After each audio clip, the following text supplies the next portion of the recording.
get by. It resides between my eyes. Walk through the fire, came out better on the other side. See, life's like a beach if you find the same. And right now, I feel like 100 grand. You are listening to Inspired Insider with your host, Dr. Jeremy Wise. Dr. Jeremy Wise here, founder of InspiredInsider.com, where I talk with inspirational entrepreneurs and leaders. Today's no different. I have JP of PowerShifter.com. And JP, before I formally introduce you, I always like to point out other episodes people should check out of the podcast. Jason Swank, I actually had on twice. You know Jason. You were actually on his podcast before. And Jason, one podcast was more about how he built his agency up to 8 figures and sold it. The other one is kind of what more he's doing recently, which is buying up agencies. And he also runs an agency group for high-level agency owners as well. So those are great. He talked about the valuation, the landscape, and everything like that. So check that out. Another good one was Todd Taskey. Todd Taskey is kind of pairs agencies with private equity. And he helps sell agencies. And that was also another great conversation about the agency landscape. And he has the Second Bite podcast because he's found some of the agencies he sells make more on the second bite than they do in the first. Has to do with being acquired by private equity. So check that one out. It's very interesting as well, and many more on InspiredInsider.com. And this episode is brought to you by Rise 25. Rise 25, we help businesses give to and connect to their dream 100 relationships. How do we do that? We actually do that by helping you run your podcast. We're an easy button for a company to launch and run a podcast. We do the accountability, the strategy, and the full execution. JP, we call ourselves the magic elves that work in the background to make it look easy for the host and the company so they can create great content and build amazing relationships. You know, for me, the number one thing in my life is relationships. I'm always looking at ways to give to my best relationships. And I found no better way over the past decade to profile the people and companies I most admire on this planet and share with the world what they're working on. So if you thought about podcasting, you should. If you have questions, go to rise25.com. And I'm excited to introduce JP Holecka. He's founder of PowerShifter Digital. You can find him at PowerShifter.com. He's over 30 years of experience driving innovation in digital product design, communication, and helping major brands, some you've heard of, like Energizer, Deloitte, Lululemon, TELUS, and many more. He's been recognized for his advocacy to improving agency work environments and culture, and we're going to talk about that. He also started Trove Group of Agencies that's teamed up with 3 agency specialist groups that help other companies too. So JP, thanks for joining me. Awesome. Thanks for the intro. And you've also given me a list of things that I'm now going to have to add to my starting the year off with a couple of podcasts and whatnot. So thanks for that. They're both great for sure. Talk about PowerShifter a little bit and what you do. Yeah, with PowerShifter, we're actually celebrating, as of this last September, 15 years of being in business. And it was started as many agencies are started, which is disgruntled or don't like the way in which something is working at a current agency, and we go off to do it our own way. I had been working in advertising in the agency space for several years, and was really frustrated with the how. You think of the Mad Men movie series, TV series. Not a lot's really changed, honestly. In a lot of the typical advertising and large marketing firms, a lot of the is still top-down driven, creative director driven, a lot of fear, a lot of overworked employees and whatnot. It's not so much in the digital space, a lot more progressive stuff there. But when I started in 2008, I thought I want to try and create something where a safe place for ideas to foster, and that an idea could come from literally anywhere in the company, because it was the idea should win the day, not who had the idea. So that was really the genesis for it. And I had been a client as well as working in commercials and with agencies. I'd also been a client at a large corporation working with one of the big WPP agencies, and had been the recipient of what was not an awesome experience working with agencies and us. It was a lot of us and them, but we know best being an agency. And so I thought I wanted to change that. Having been a client, I was like, they're not tapping into what we know here. And there's a lot if we worked together. So those were the 2 real big principles, which founded something we call direct to expert here, which is our experts and our clients' experts co-creating together. And we really knocked down the barriers, traditional barriers of where account services fits in. And then something that was before agile, which we called early and often, and sometimes ugly. And by that, I mean napkin sketches, anything we could get in front of our clients. And because we were working so closely with them without the bottlenecks, we would say, look, this is an idea that we've got. We're going to skip this ta-da moment where we work on a PowerPoint deck for weeks to show you something. Let's get you buy-in quickly. So those two founding principles are lived and breathed here every day. And the outcomes that we've seen for our clients and their customers ultimately have been phenomenal. And our relationships with our clients have been very strong. And the growth within the organization and the lack of churn here and engagement's been high. So those are the really big founding principles, which do all those things, but ultimately we look after our clients' customers through user-centered design and development of these digital products and services and websites. We would be doing the right thing. 15 years later, as I just shared with a year-end video for our team the other week, it's been our best year ever. And I don't just, the KPIs are various. It's not just revenue, but we look at all of the things from what we've learned and where we're at and rolling into 2024. We are doubling down on all those things that were our founding principles because we have recognized that they're working. I want to talk about, we'll talk about the culture, right? I know you speak a lot and have over the years on that, but I want to touch on services in niche for a second. And from the services side, talk about the evolution of the services. When you first started, what did you decide you were going to offer and how has it evolved? Yeah, when I first started, it was in the mid to late 2000s, and Flash is just a year or two before Apple created the iPhone and essentially killed Flash. So a lot of marketing sites were very narrative driven, brand driven, and a lot of animations and visual storytelling. So we started in that space, which was smaller websites, very ephemeral, around for a couple of months, very campaign driven. And as things progressed and as we grew, we started to see that there was a bigger difference we could make by making products and services and software, ultimately, which is what digital products are, just under a different name, that were user-centered, that would work well on mobile. So we really doubled down on going responsive with this in the early days and decided that we we're going to be design-driven, research-driven, so that our clients could create things for their customers that were easy to use. And it took a long time to get there. A lot of people still wanted what they, roll in the door and wanted a website, even though they were referring to something much more complex. And it took a while for us to get ourselves positioned to be known for it. Happy to say that we have. So the services in the digital agency space has become, used to be a digital agency you just had digital agencies. Now it's such a large umbrella that you've got so many specialties within digital. I think that's the biggest thing that's changed since we started.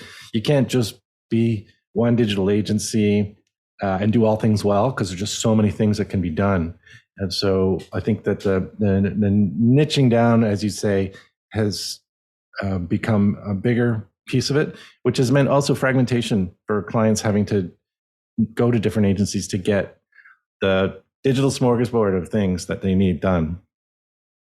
I want to highlight this a little bit. I'm going to just, for the people listening to the audio only, I'm going to pull up the screen. So there's a video version of this, but you can see we're at powershifter.com and I went to their work. So we could just kind of understand a little bit more. And you can see they have a bunch of companies here: Angel Oak Home Loans, Luxy, 5x5, Delta Controls, BC Loans. But this one stuck out, which is Zion. Yeah. Talk about what you did there, just to highlight about the services a little bit. Well, this was an interesting one. They came to us as a startup. They sit in the space of hair care and other things. They would be a competitor to Keeps and the likes of those. Oh yeah, I see their commercials everywhere. Yeah, direct to consumer. They're following me everywhere, JP. Yes. I made it into a target market. And well, I get into the. I actually use the product. I like these guys so much that I actually use the product. Nice. So they came to us very preconceived notion of what they needed, and then we took a look at it and said, "I think we need something different for direct to consumer." They were very focused on a traditional brand sense of what the brand meant to be, and what I'm really proud of is the CEO was really ready to listen and ready to make adjustments to their strategy. Startups have a very finite amount of resources. They have got to get a market fit quickly. And it took some convincing at the onset to say, don't focus so much on traditional branding. That is, of course, important.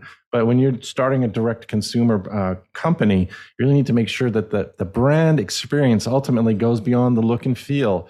It has to be how you act and how the experiences for someone in this instance, someone's, you're already emotionally probably tied up with this, you're worried about how you look. That's an emotional piece.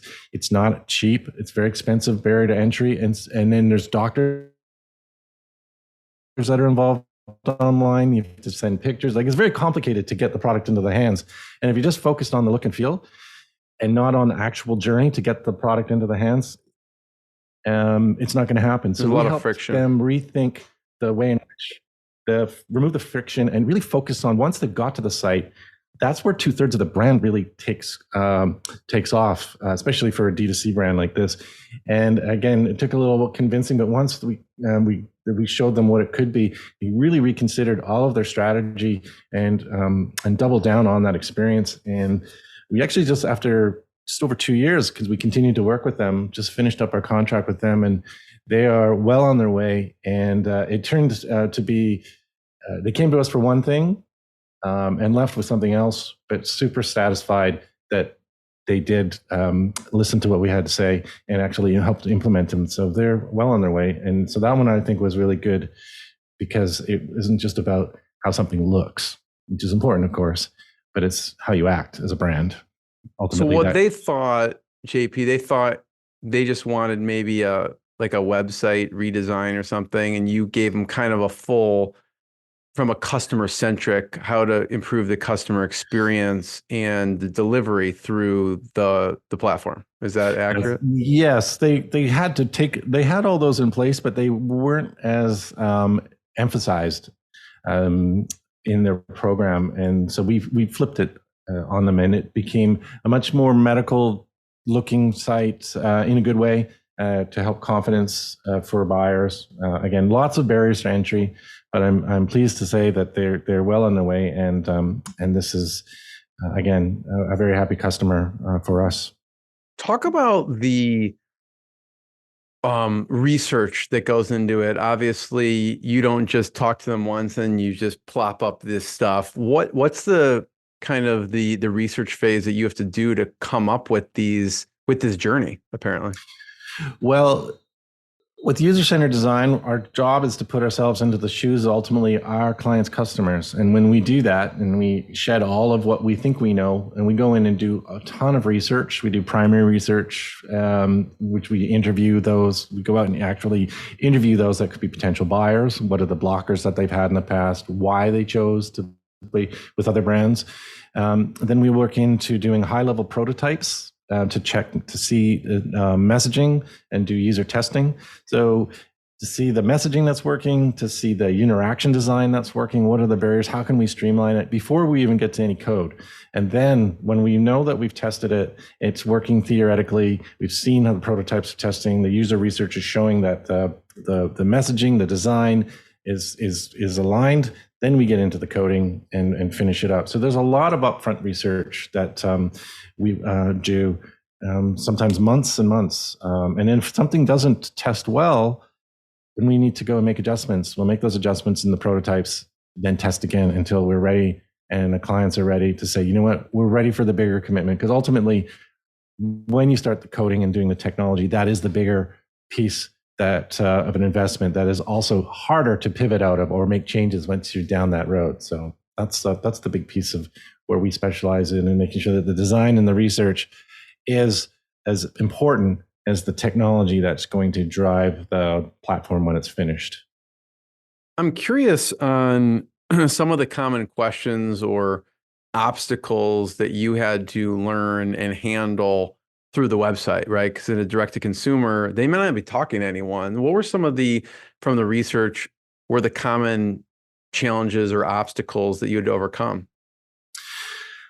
I think the biggest one for this is that it's a sensitive topic for many. A lot of people don't like to say that they're potentially using this product. So trying to find those that will initially step up to answer questions, and it is also an area that their competitors are well funded and are also well entrenched with advertising, as you've noted, and have large budgets. And so some of the challenges for this, to get in a new company into this market as a challenger brand, was to help them really. How can they be radically different with their experience versus the competition? Because it is a competitive and crowded space. And when I mean crowded, there's like 3 or 4, but that's all it really takes, especially as well capitalized as the competitors are in a space, to try to break in for a startup that is, fledgling. The key here was they had their IP is very, very unique approach. So, it was being able to have the consumer understand that this is a different way of doing things. So I can see from this standpoint a little bit about the services. There was another type of company, which is interesting, which is a pirate tracker. So it's not on our site. Yeah, it's not on our site yet. But as we get into the space of doing again more services, as I was mentioning to you, we are working with an international organization that is going to be helping navies, various navies, Interpol, different types of law enforcement globally, to be able to do a better job of tracking and monitoring piracy at sea. And as you may or may not be aware, but right now in the Red Sea, there's a lot of stuff going on. U.S. navies being attacked by various Houthi militias and whatnot. That's just part of it. But this will be an integral piece to helping those that are merchant navy and merchant ships navigating around hotbed areas, and for law enforcement to better control, track, monitor, and ultimately suppress and do the best it can to eradicate it. So I think it's really cool. You don't get to do a lot of things like our job at our agency like this. You get to do many different things. I think that's one of the reasons why we all love it. Is every day you do, how often you get to tell people you're building a pirate tracker. So what kind of things do you have to do for that company?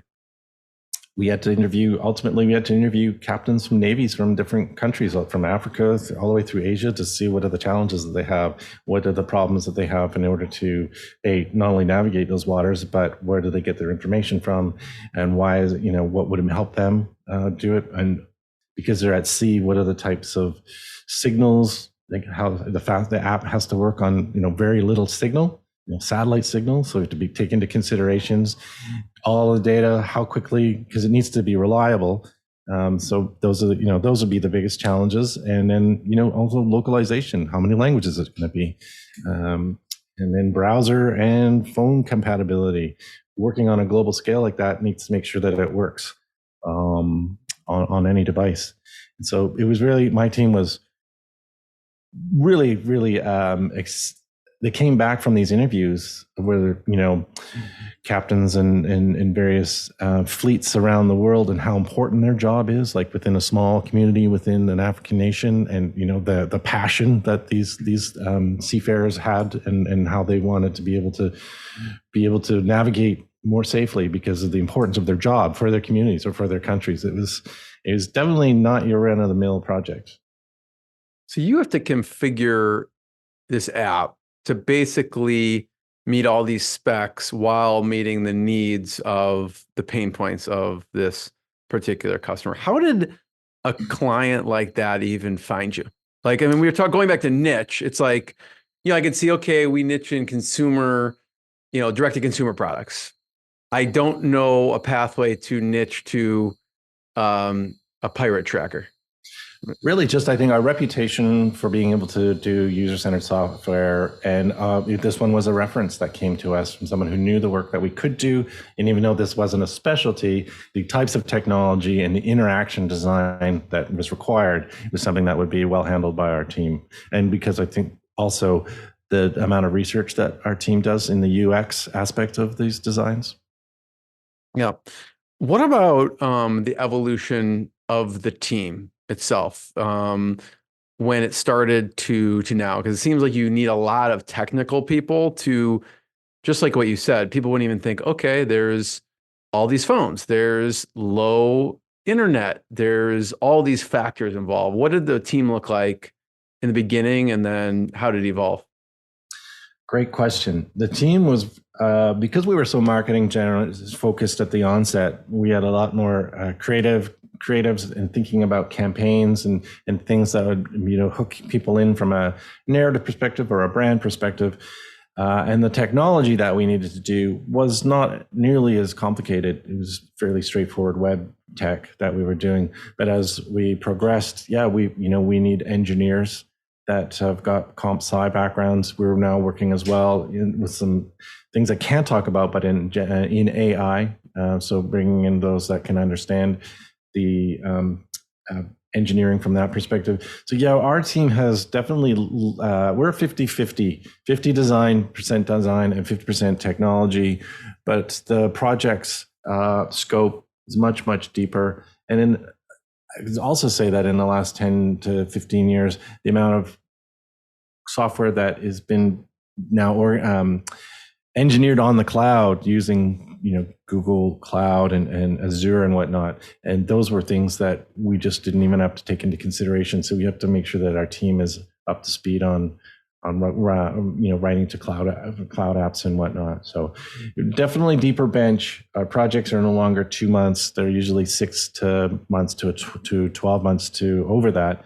And so also those that have a longer mindset with a bigger picture on how it's going to get, a lot more to take into consideration on the bigger picture, a lot of more areas you can make mistakes when you're on a long project like that as well. Do you feel like, JP, the evolution of your company and the type of projects you do and the type of companies you work with has helped build a moat for you? Because it seems like what you're doing is pretty complex stuff. We are on I belong to various agency groups, and I would say that in the last year, it's pretty grim out there for a lot of agencies. There's been a lot of bankruptcies and a lot that have downturn. The CFO that we have, who's a fractional CFO, said his take is if you're holding the line coming out of 2023 in Canada and the US, you're doing good. So we've been able to grow 3 years in a row at a nice pace, nothing too outrageous, so that quality is not compromised. So I do believe that we have created a bit of a moat by focusing in on doing the digital products and services, because there's nothing; those aren't going away for clients. There's more tech being required, and it needs to be easier and easier to use.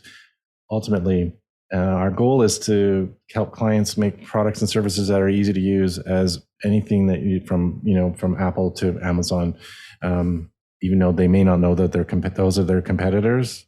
Ultimately, in online now, you are competing in the minds of many. It has to be as simple as Apple, and Amazon and Uber and whatnot. So I think that just looking at our growth and the leads that are coming in our pipeline for the year, we're doing well. In those agency groups, when you're talking to people, what do you attribute the failures to? A lot of it is still coming out of the pandemic, where there was an over-index to online and e-commerce and direct-to-consumer brands, and a lot of money being spent on digital marketing, SEO, digital marketing, ad spend, search engine. And I think a lot of agencies saw that opportunity and really invested heavily, over-invested, even if they didn't have a division, or they expanded on that, which makes sense. And I think a lot have been too niche or too niche on an area that out of their control, has ultimately had to do a readjustment post-pandemic. So I wouldn't blame it on the agencies. We were all pretty looking for opportunities during the pandemic because everything was upside down. So I think a little bit of circumstance that's out of their control. Maybe they could have slowed things down a little bit. I also, when I was on Jason's podcast years ago, we had just almost gone out of business ourselves for over-indexing on a bunch of fronts. We learned to be more conservative in our overhead spend and to put the money in different areas. So I think there's still agencies that want to have that classic big agency space. You spend a lot of money in overhead. Our overhead is so thin right now. So I think that there's a little bit of a hangover for that. A lot of leases too that went past the pandemic and they're still holding on to these big expensive leases. I think that probably bit a lot of agencies in the bum. What else, JP, did you correct for throughout the years? You mentioned overhead. What else? Overhead, and really just continuing to invest in process. And I know that sounds boring, but we spend a lot of money working with outside consultants through the last 8 years on ensuring that our process is the right process, meaning that it's not overly not heavy and thick, that it's the right balance of process to keep swim lanes clear so that each individual team member or team knows where the paths are that they need, but that gives them the latitude to move within. And then, as I like to say, removing the chaos tax. There's a lot of agencies that don't spend as much time on investing in the process and locking it down. And what happens then is your customers and your clients have to pay a chaos tax because it's not a well-functioning organization. And so the team is having to do double duty, not only to do their work, but also managing within a chaotic environment, which is a tax that I see that other agencies seem to be stuck with. I came from different industries and borrowed and stole from them and realized that the right process that people can get behind and that it's governed so that it doesn't fragment, means that we can all do what we are paid to do, which is our specialties, and not managing chaos, that 20% chaos that we have to the side of our desk. So that's something that I've seen a lot of agencies recently start to become aware of and bring in things like EOS or scaling up or other business operating systems as well.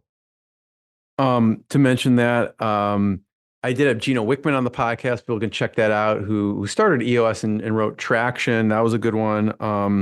And Mark Winters, who co-wrote Rocket Fuel with Gino Wickman. That's another good one. Also, Adi Clevitt, I had on JP talking about this.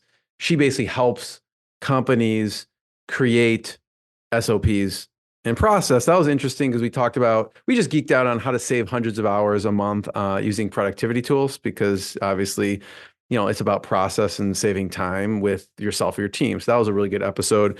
What were some of the advice you got around process that you've had to implement? Well, I worked prior to this and prior to working in enterprise, I was actually in the film business.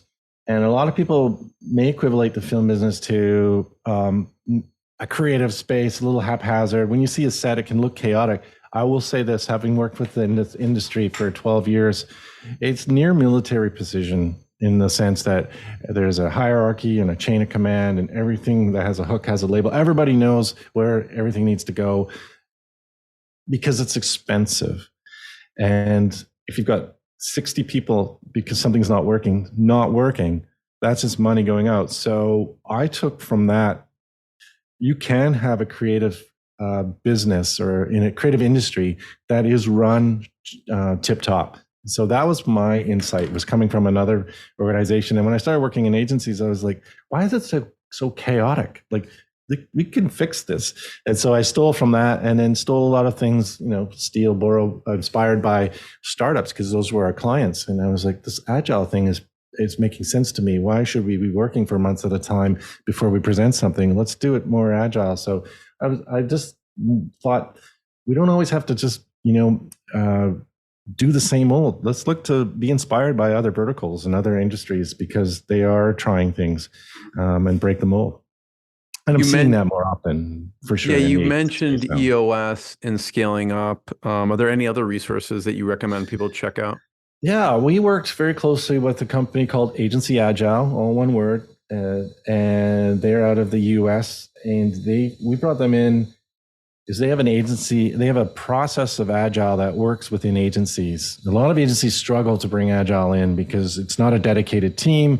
They have to do various projects. Their method is very, very sound in how to use an Agile process in a multi-project environment. And that, I will say, was really got us on the path to on the Agile side of the house, for sure. You know, if you're watching the video and you're looking over JP's shoulder, you see some really cool art. And this kind of relates to, I'd love for you to talk about how AI is impacting agencies, and maybe you could talk a little bit about what you created. Yeah, well, I started because I come from the creative side, the design side.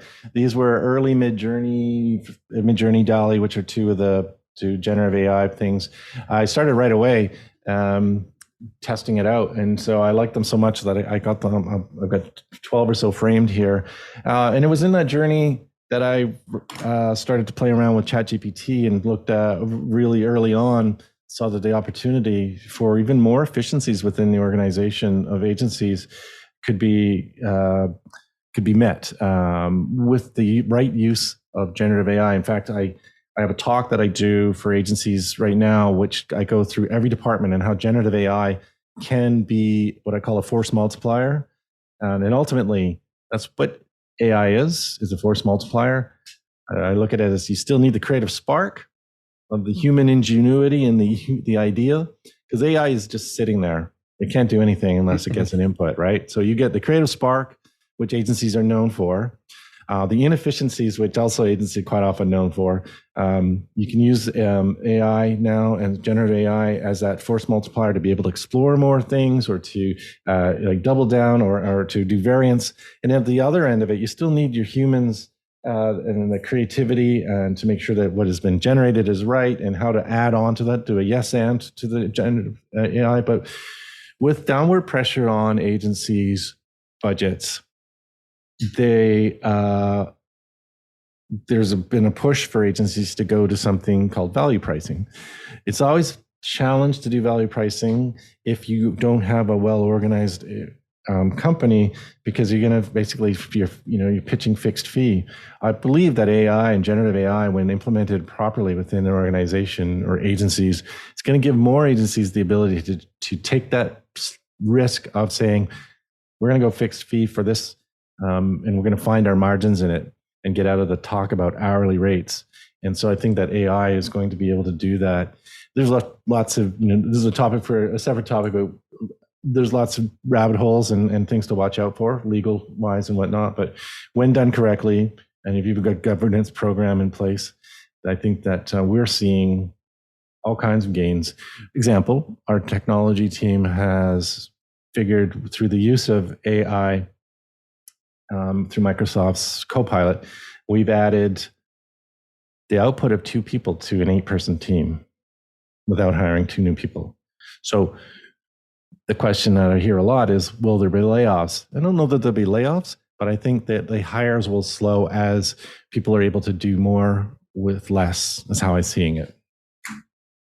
You know, I think I was listening to you in one of these talks on YouTube, and you can correct me if I'm wrong. I think you fed your meeting notes into AI to just generate some takeaways and things that you can help the client with.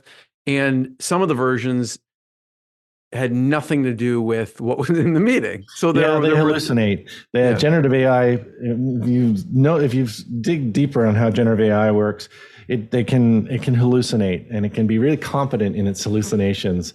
And so you have to be. That's why I say it. You need the human spark, you need the force multiplier, but you also need to have the quality control on the other end to make sure that what was generated was right. But in another video that I shared, I took 100 client testimonials from us over the last 15 years, put them in, and we wanted to validate, what is our value proposition? Is it what we think it is?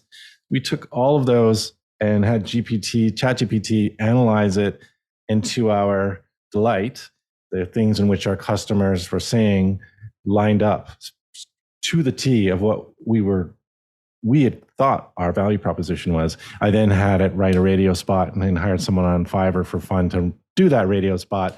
But nonetheless, I think AI is a good way to use for analyzing natural language, such as client testimonials, customer feedback, and whatnot. And anybody can use it. Honestly, that's the other thing that about generative AI. AI's come out of the shadows in the sense that we've all heard about it for years. Horror movies, sci-fi movies, it's going to be the end of all things. There's a lot of biases there, that we're all taking on from Hollywood. But nonetheless, when ChatGPT and Midjourney and these types of platforms came out, they were the first to basically say, you can start playing with AI. You don't need a comp sci degree. You don't have to be a real prompt engineer. And you can actually see what happens when you use it. I'm equivalating it to the same as in 1999 when Ameritrade and the likes of those let people do their own brokers. This is like retail AI. It's the first time en masse people could just start playing with it. And so that's one of the reasons why I think it went so big, is that the barriers to entry for it were removed immediately, or totally removed. Yeah. Yeah, I love how you use it with, feeding the customer testimonials in, from the value proposition to feeding your notes in there and getting takeaways that you can share with the client and your team. Talk about the team, and you talk a lot about agency culture. What are some things that you think about, or that you see a lot of people make mistakes on when it comes to culture?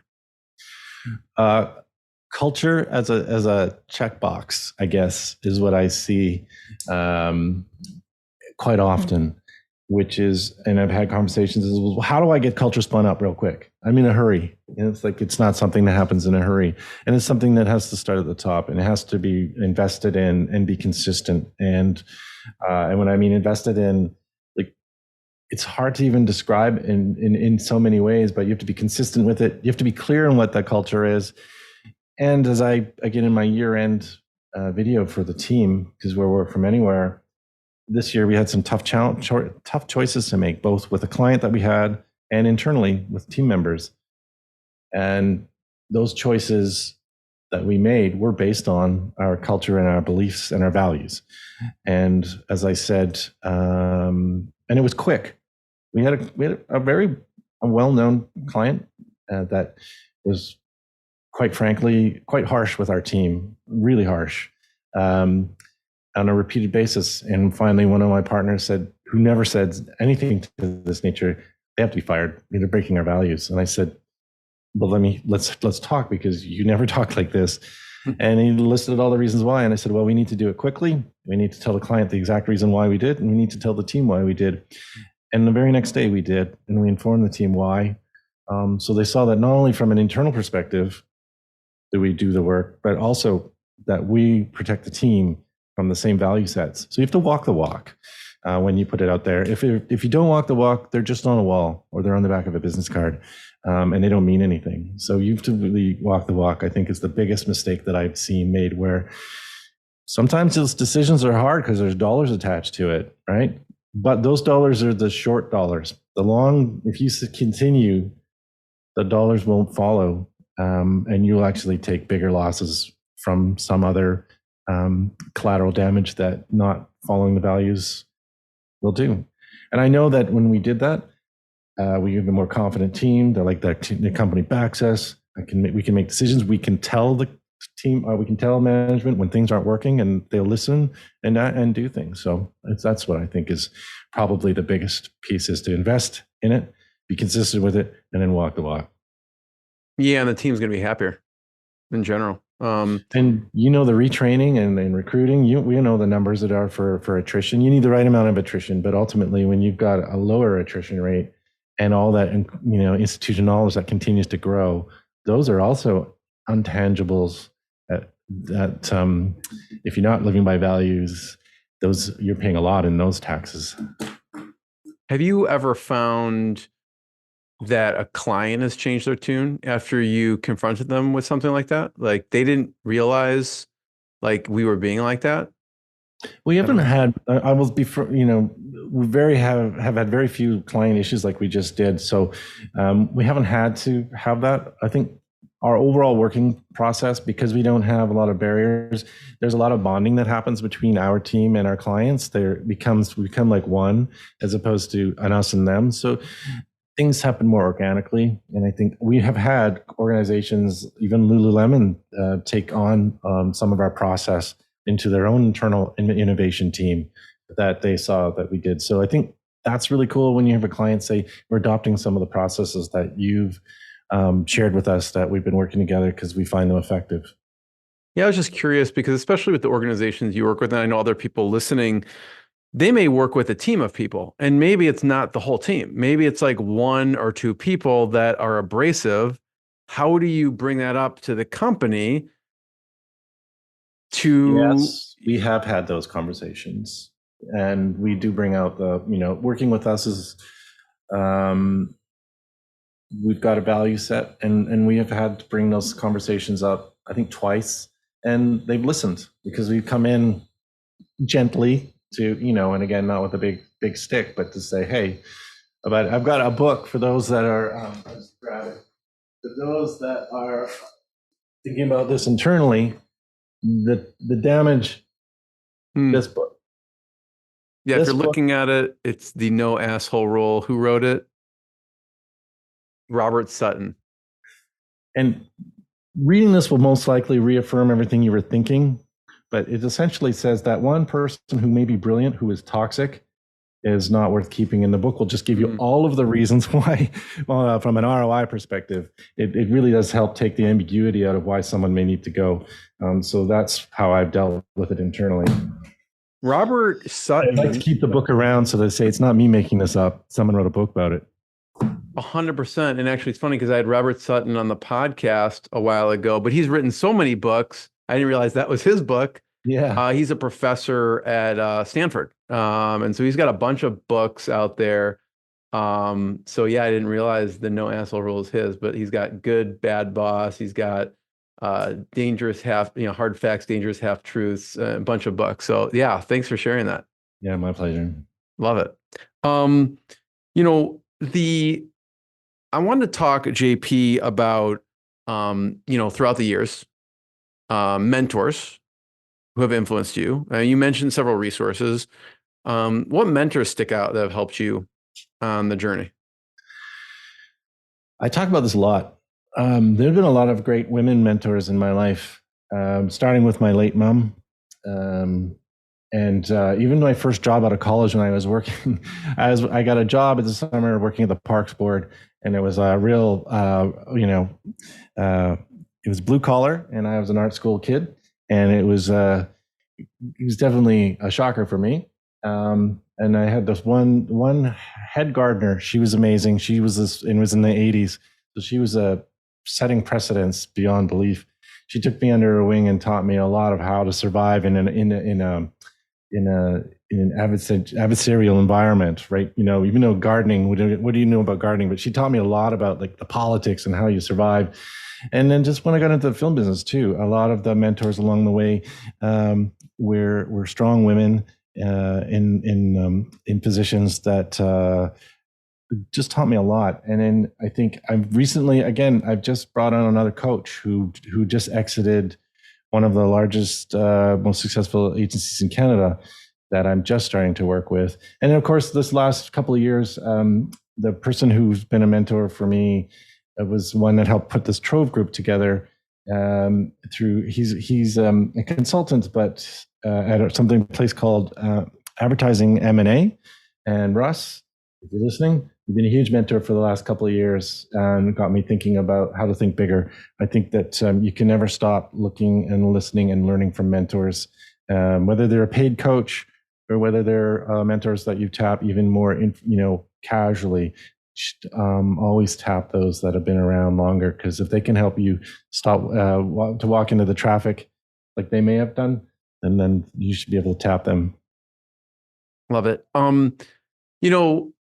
One thing that struck me, JP, when I was doing research, and I think you or your team submitted something which stuck out to me, and this was written when you scheduled the interview.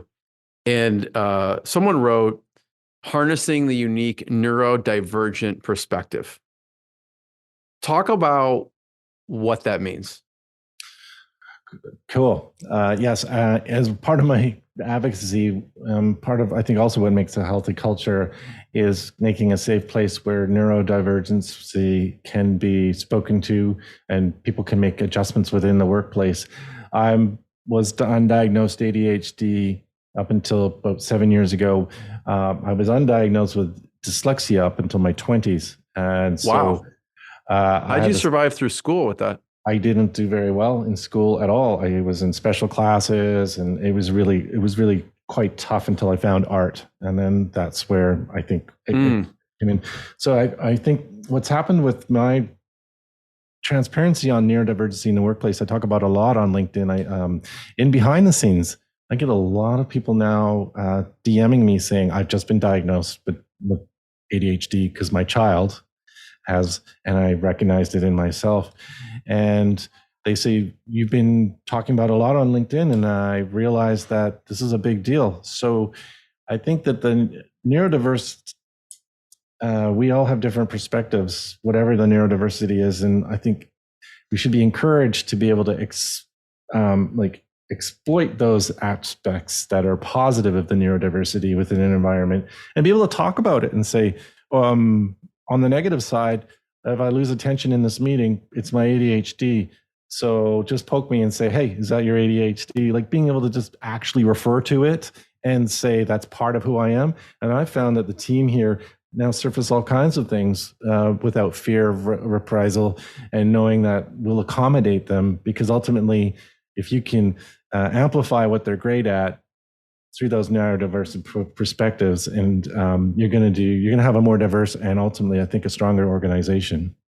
So if someone is in, the work environment, what do you recommend they do? I mean, it sounds like you just make people aware of it, so at least they can call you out on it or notice it. What else do you do? Oh, you'd be amazed that when you raise your hand and say, look, ADHD, I may have trouble with being more emotionally, most people with ADHD know that emotional regulation is a challenge. So I've had to really work hard at not responding emotionally sometimes for things I don't like. Another thing, people with ADHD, they receive negative feedback at a 10x magnitude. So they'll feel can be paralyzed by it. But if your team knows that, maybe the words can be changed slightly, or if they, are able to say, look, I'm responding this way because I can't not. So give me a second, and I'll come back and I'll be fine. And once you frame it as such, it's not, it is the person, but there's a reason for it. It just becomes more of like, well, we'll just work around it. I mean, if someone has to work in with a wheelchair, you make changes so that they can do their great job the way they do. So I think from a neurodiversity perspective, that's an important thing to take. And then you can really tap into, we've got pretty unique perspectives. We see things that others can't. We can't do things that others can, but when you combine those team members, you got a really strong team. That's no different than sports, right? You don't want all sports team members to be great at one thing. You need to have them all slightly different to be able to make that one united team that's great at all the things, right? Yeah, I see that it also helps so people don't take things personally. If you react to something, it puts it in perspective for them. And maybe not them, it's just how you perceived it or reacted to it. And then you can move on quite quickly, know that it's part of the business and part of how they work, and not to get all emotionally caught up in it, because work's hard. Let's face it. It's called work for a reason. What have you done as far as the dyslexia go in the work environment? I know, there's a lot of famous entrepreneurs and founders, including Richard Branson, who talks openly about that and, talks about his secret superpower. How have you kind of harnessed dyslexia in the workplace? Well, in 2008, I realized that dyslexia was a thing, and I noticed that when I was more nervous writing in front of people, like old-timey checks for writing checks, I couldn't write. And the more nervous you got, so I thought, well, I'm going to start writing in the public space. I'm going to write a blog. I'm going to call it a dyslexic blog point of view. And anybody coming through those doors knows that there's dyslexia. So if there's typos, hey, you're here. I warned you. And as I got more confident in writing, I recognized that my dyslexia went down, and I found tools within Mac OS. I would highlight the content and then say, speak it back to me, because then I could hear my mistakes. So I found little workarounds, and I just realized too, talking about it, I would say to a client within a third email, if you start to see typos, it's not that I'm an idiot. I have dyslexia, and it means that we're on a good term basis and I'm moving quickly and I'm not having to triple check everything. So again, just really being transparent. You'd be amazed that someone will come up to you and say, man, I really appreciate that. In fact, I'll leave you with this. I was emceeing a 2-hour event, which was a nightmare for me at the time, several years ago, because my script, I didn't know until I got on stage and it started whether I was going to be able to read my script or not. And I had practiced. And when I got up there, I said to the audience, I'm an introverted dyslexic. There's 400 of you, and that's a script. I don't know if I'm going to be able to read for the next 2 hours. So here we go.